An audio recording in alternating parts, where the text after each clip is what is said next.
Hey, what is up? Welcome to this episode of the Entrepreneur to Entrepreneur podcast. As always, I'm your host, Brian Lofermento, and also today we've got an incredible guest on. I can already tell from our conversation before we hit record today that she's just got great energy, and with that great energy, she also has a wealth of experience. It's an entrepreneurial story that I'm excited to dive deep into. I'm joined today by April Eldridge. I want to tell you a little bit about April because she's got such a great backstory.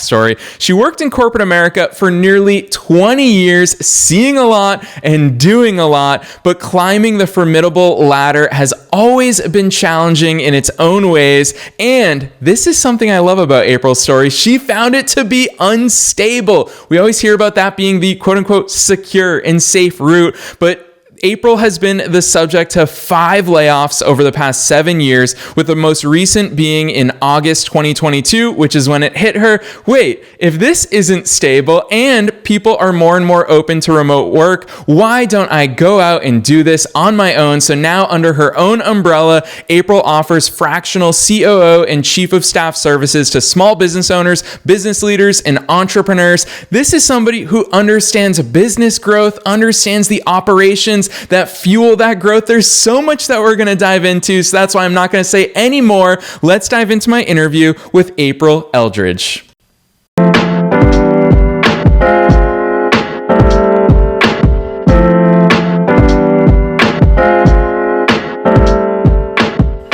All right, April, officially welcome to the Entrepreneur to Entrepreneur podcast. Thanks, Brian. It's great to be here. Heck yeah. So obviously I read a little bit of your bio to listeners. I'm super excited about our conversation today, but one thing I like to do before we dive in is to open the floor for you. Fill in the gaps from your bio. Tell us, who is April? Yeah, I'm a big kid at heart, but I also am just someone down at the roots, just has always worked hard and has just not always seen the fruits of my labor come to fruition. And it's just been frustrating when you try and you try and you try and you have that perseverance, which is something I teach my kids on a daily basis.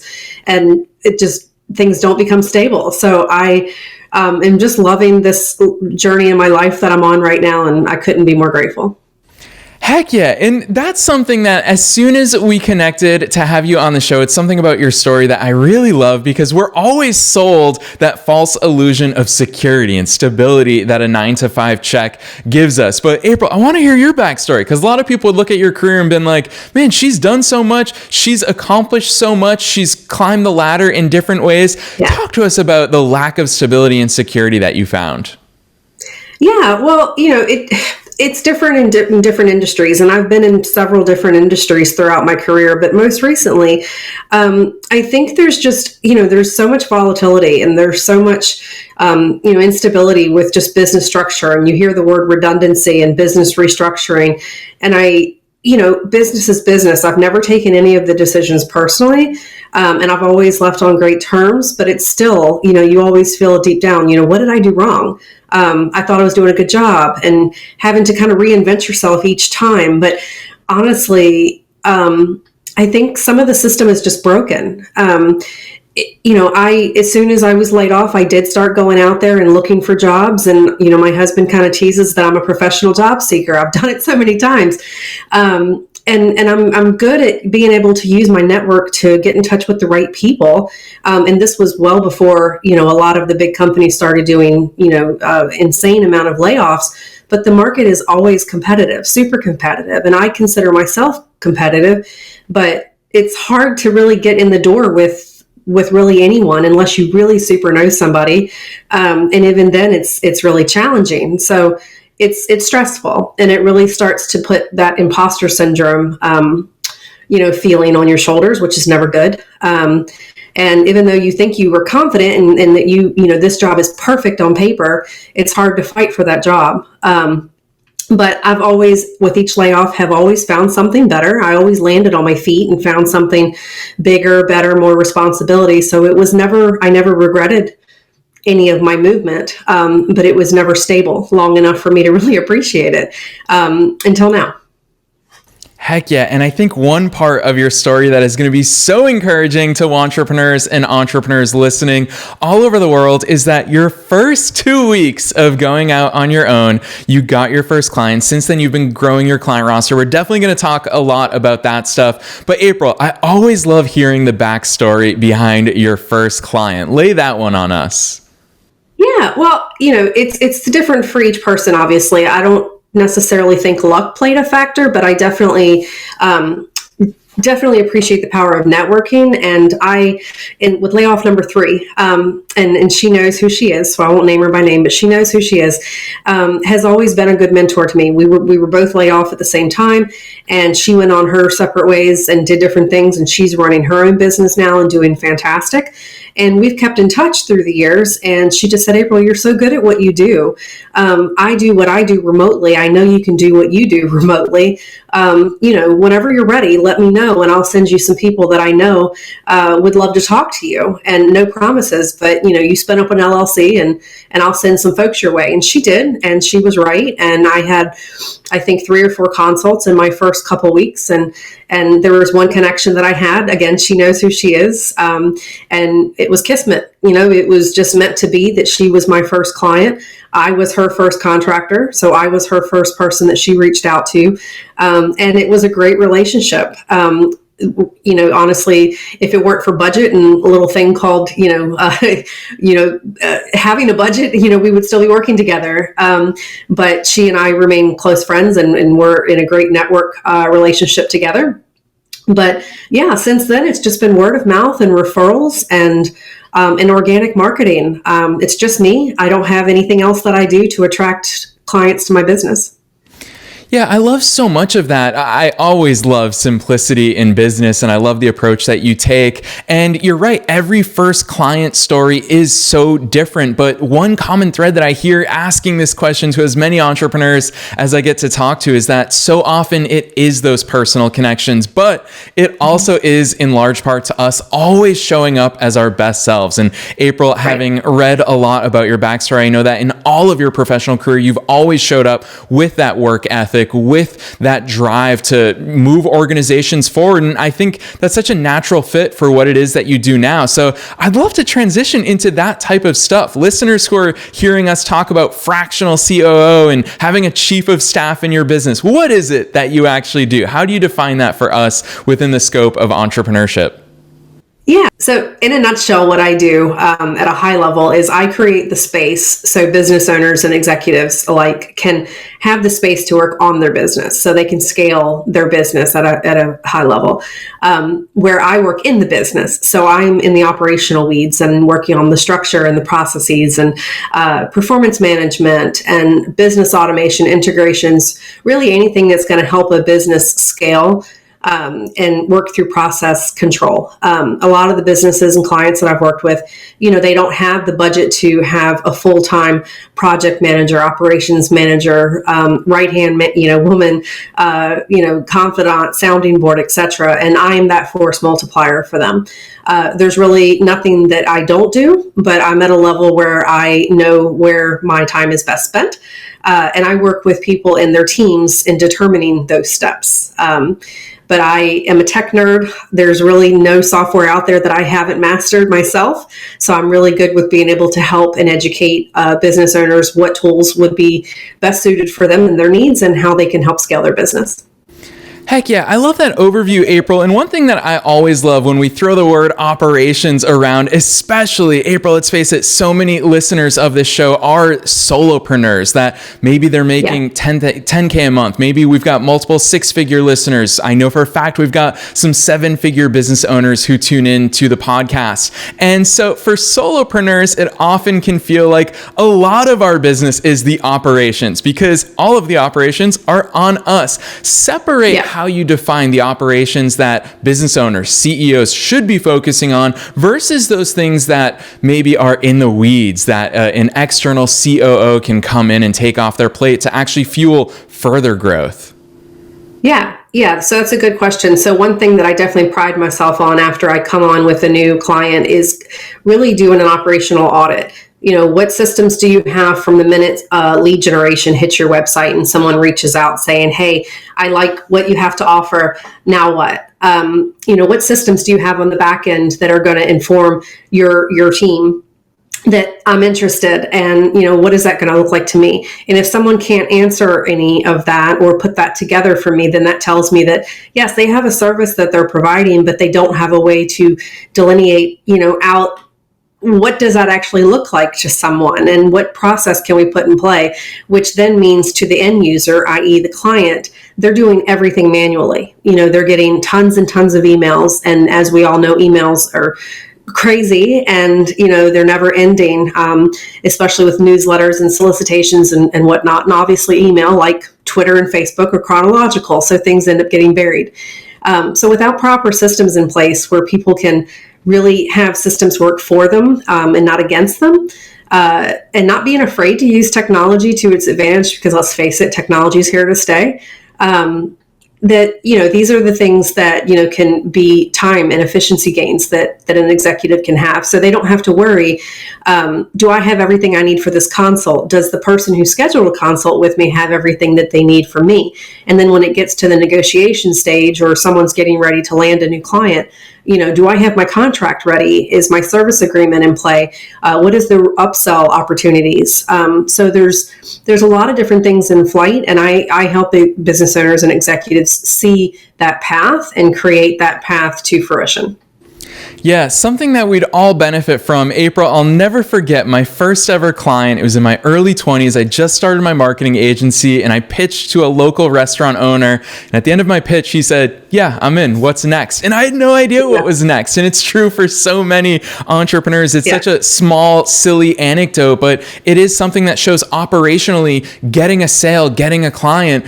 There's steps that have to happen after that. So I love that overview from you. I want to ask you this, April, because one thing that I love about your background is that you've worked in big business, you've worked with small business owners at this point, you've worked with solopreneurs. What are the different operational needs that you've seen from different stages of business? What do big businesses need? Because a lot of people might think, well, if you're a 7-figure business owner, you must already have all these things. What are those needs versus what are the smaller needs that you see with your solopreneur clients? Yeah. So one thing that I definitely saw in my corporate experience was people not understanding how systems and processes can work together, for the betterment of a team. Innovation is a good thing if you know how to really utilize it. And I think that has really come into play with my business currently, because not only is it the operational work that I do, but it's also working as that force multiplier and integrator to executives, and really helping to make sure that these executives have all the things that they need at any given moment, whether it be them traveling or getting ready for an event or a speaker opportunity. So making sure that they have all the intricacies of things that they may not think of, right? So these are all the things that I do on an integration perspective, that's incredibly important to me. So that's, the unicorn part of me is that, I have the strategic lens, but I also have the nitty gritty lens and can be at that 5,000 foot view. But a common thread that I see is there's executives that don't realize all the really great things that their current tool set can offer, that they're already using. So just, again, coming into a new situation and a new dynamic, doing an audit and letting folks have an understanding of, okay, well, you have this and you have this is redundant. Let's put it in this, and then you'll see how much better it can be. And it ends up just being kind of like a aha moment. And it's a beautiful thing from that point forward. Yeah, I'm going to ask you about this because I know every listener is probably shouting, Brian, I want to hear April's thoughts about this, since you've already mentioned it a couple times now, and that is technology. You are, just like me, a self-professed tech lover. I am firmly of the belief that technology should enable businesses. It shouldn't hold you back. It shouldn't be something that you dread going into. I remember once upon a time, I hated my email marketing system, for example, so I switched. I switched to a provider that I absolutely love. What are some of those technologies that you see that help entrepreneurs enable their growth? Yeah, I would definitely say anything that enables asynchronous communication. So, of course, Slack. I think Slack is a staple in any business. I know some businesses and different generations of folks use Discord, but I think, and there's Microsoft Teams, then, and of course, but I think, micro conversations do a really great job of being able to be open, transparent, and quick with a response when a lot of times the bottleneck is the executives. So when you're able to have quick communication with folks and they not get bombarded with that communication. So ideally out of email because email is really just, a big cluster that, can get overwhelming. So Slack, I think, is imperative for any business. Outside of that, I think every company, every agency, every business that does work with others, whether it be external customers or clients or, working for big businesses, you're doing yourself a disservice if you're not using a project management system, whether that be something like Trello or Asana or ClickUp, which is my personal favorite. There's so many great tools that are out there that are suited for whatever is someone's fancy, whether they like lists or boards or tables or calendar views. This is the nitty gritty that I get into. But I think if someone doesn't have something that can show them at a very front and center dashboard view, the current status of someone's business, then they don't really understand what's going on in their business. So that's where I come in and really put that into action. Yeah, I love that, especially since you mentioned some of my favorite softwares. I'm just like you. Slack and ClickUp are two softwares that I absolutely adore. April, You mentioned email a couple times already, and it's fascinating to me because I knew that obviously a lot of our focus during today's interview would be about talking about what enables business growth, but I am actually curious hearing you talk about these things. It's funny for us as business owners, one of my favorite quotes is you can't read the label from inside the jar, and that's why I love that you start with your audit. What are some of those bottlenecks that you see that business owners are blind to that you're just like, this is holding you back? We need to change this. Yeah. Well, I think definitely, going through a process and understanding the intricacies from beginning to end, and realizing where there might be redundancies in your business, not redundancies where someone is let go off a team, right? That would never be something I'd want to do because I've been there, done that myself. But there's times when I have noticed that there is overlap between contractors and there's multiple people doing the same thing.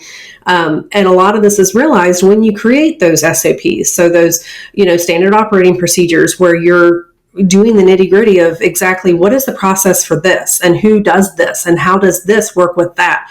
And it's a pretty nitty gritty process, but what it does is it opens up what everyone's strengths and weaknesses are, where people actually want to work, because a lot of the times I will find that people don't actually enjoy what they're doing, but they do enjoy what someone else on their team is doing that they're not maybe necessarily, skilled with. So it's a win-win when you really get down to the nitty-gritty of a business and understand who's doing what. But it's not necessarily, I never want to put the blame directly on the business owner or the executive because they can only do but so much. They're one person. And this is why it's great when someone like myself comes on because I can take that brunt off of them, which is what I like to do. I like to take all of that resource of information and take it off the CEO's plate so they can focus on their current clientele. They can focus on getting new business, networking, getting in front of other people and scaling their business and letting me worry about all the other details. But it's these details that I think help a business scale and get to that next step. Yeah, I love how so many of your answers come back to, you always say, the nitty gritty and the details of running a business. And that's why being business owners, being an entrepreneur, being a CEO, there are so many of these things. And that's why when we were doing our research to bring you here on the show, April, one part of your services that I immediately was drawn to is I love, obviously we've been talking about the fractional COO element of your services up to this point, but I want to dive into the chief of staff stuff because obviously we've all heard chief of staff within terms of the political scene. We know what a political chief of staff does, but to me, when I saw, a business chief of staff, having that thought partner to bounce ideas off of, having, you call it a timekeeper and protector. I love those terms. Talk to us about the chief of staff role and how that fuels business's growth. Yeah, so this is definitely an area that I'm pretty passionate about. So I come from not just the operations background, but come from executive support. So supporting C-suites, senior leaders, or a single one-to-one relationship with an executive. And as an EA, it's a field that is very hard it's misunderstood. But where I really enjoyed, my role as an EA is being able to work on many different areas of the business from an insider's perspective, because that's what an EA does. They're basically, a right-hand man or woman, to their executive and the executive's team. And they're there to do all the tactical work to help an executive. Where I believe that I, differ, and in every chief of staff in every industry is different. I will put that as a disclaimer. But where I feel that I have the skill set as a chief of staff is, with my experience, I have reached that kind of plateau in my career where I can be proactive in understanding what an executive needs and wants before they even have to come to me to ask for it. I know how to protect time on their calendar ahead of time if I know they have a speaker event getting ready to pop up on their calendar, or they're getting ready to travel, or they have a board meeting coming up. So being able to protect that time and understanding that this is that gray area on your calendar that you need to protect no matter what. And this is priority number one to focus on for, situation XYZ. The other part of chief of staff that I really take pride on is that I'm there to be that sounding board. I think what a lot of people don't realize is that executives, they get the bad reputation of, always having to be there at the ready, and they never get to show their authentic selves, because if they do, they're viewed as weak, or, not able to have that level of respect or commanding that level of discernment of, are they in the right position?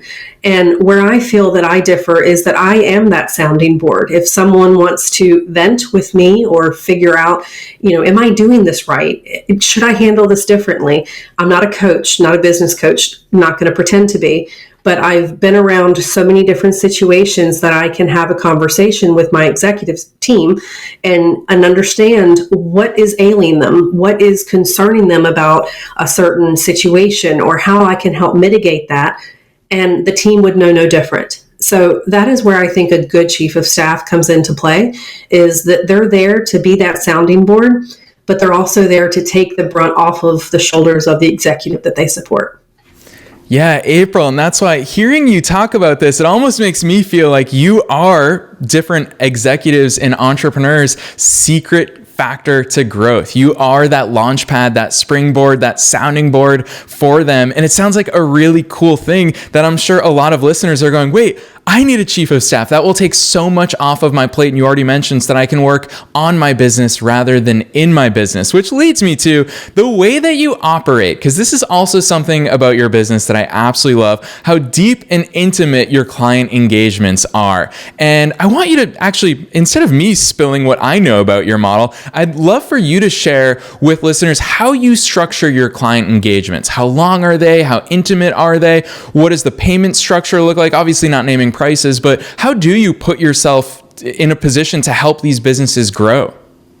Yeah, no, it's a good question. So when I go through my process, which, I can't offer process improvements to clients if I don't have one myself. So part of my process and my consultation process is to get to know someone on a deeper level and understand what they're looking for, what their business structure is, how I might fit into that, and where I can best support them with their growth. And ideally, it's a 2, 3, 4, or 6 month plus relationship.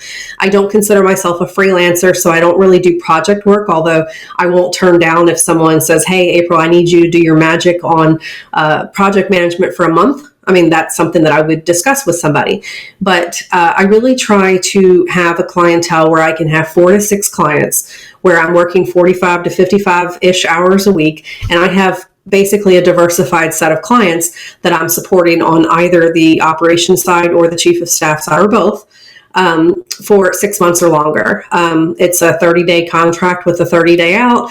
I work on a retainer basis, so someone gets whatever suits their needs, whether it be 10 hours a week or up to 20, 25 hours a week.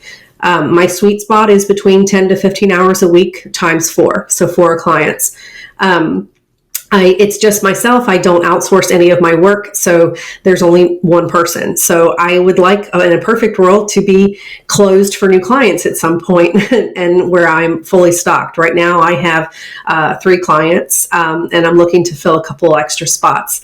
But again, it is retainer based. It's going back to that moniker of, you're paid to get a job done. Someone pays a retainer, they're getting a pool of hours. And in that pool of hours, they're getting basically dedicated fractional work from me over a period of time throughout the week.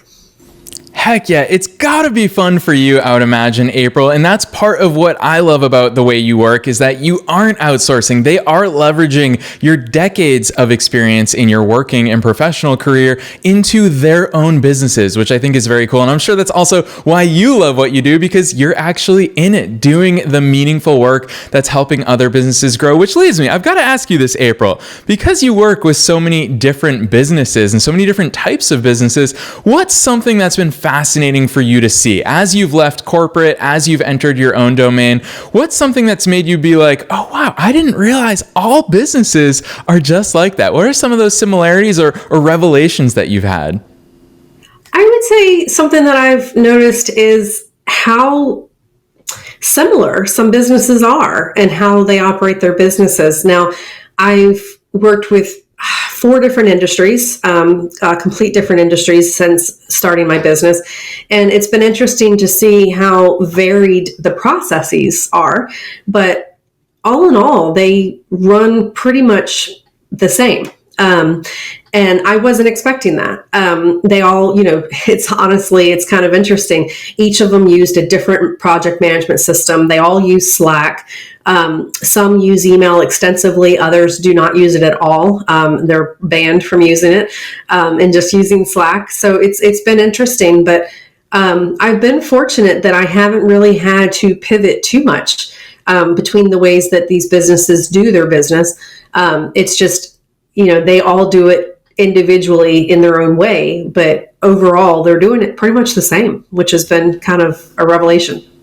Yeah, and it's something that we talk about so frequently here on this podcast. A lot of entrepreneurs trick themselves into thinking, oh, my business is so unique that no one's experienced this problem before. Or nobody's done this growth path before. But April, I love your insights from behind the lines telling us, hey, whatever industry, they're all pretty similar. There are those patterns in those businesses.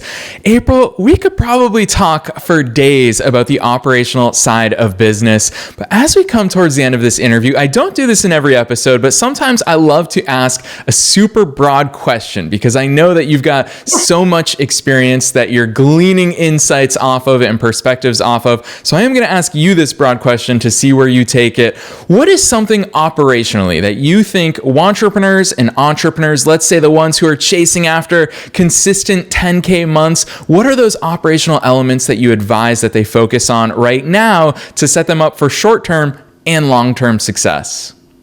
I would say, and my husband will appreciate that I'm saying this, but always keeping your pipeline open and free flowing.